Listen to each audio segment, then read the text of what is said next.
Conjunctivitis is a very commonly occurring condition across all age groups. It does commonly occur in certain seasons, especially at the end of the summer season and at the beginning of the rainy season, as well as at the beginning of the winter season.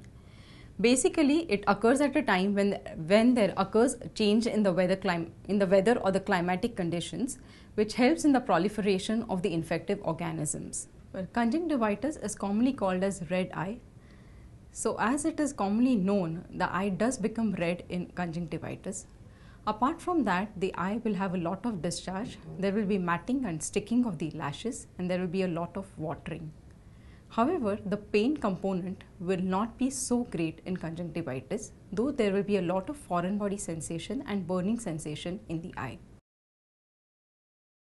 One cannot actually prevent conjunctivitis from happening, but once you know a friend or a neighbor has it, you can take preventive steps to curb its spread.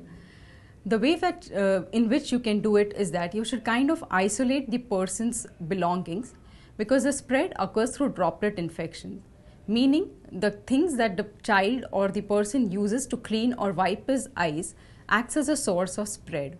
So all these things like handkerchiefs, clothes, all these need to be separated and washed separately. Also, the mother or the parents who's taking the care of the child at that point in time need to be careful while putting eye drops. They should make it a routine to wash their hands cleanly before and after instilling the drops. Also, there has been a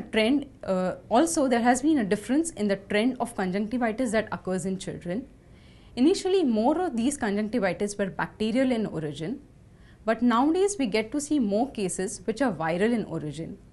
Now, how that is different is that sometimes the severity of this conjunctivitis is such that it can affect the transparent part of the eye, which we call the cornea, and can permanently hamper vision. So, none of the conjunctivitis needs to be taken lightly, and a consult of the eye doctor is definitely recommended. The treatment of conjunctivitis is generally in the form of medications, in the form of antibiotic eye drops, some anti-inflammatory drops, and steroid drops as and when necessary.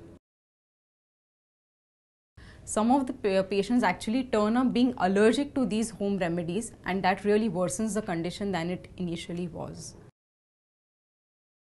It is advisable for them to at least not go to school for 2 to 3 days till the infective stage is overcome. The basic idea is to curb its spread to other children in class.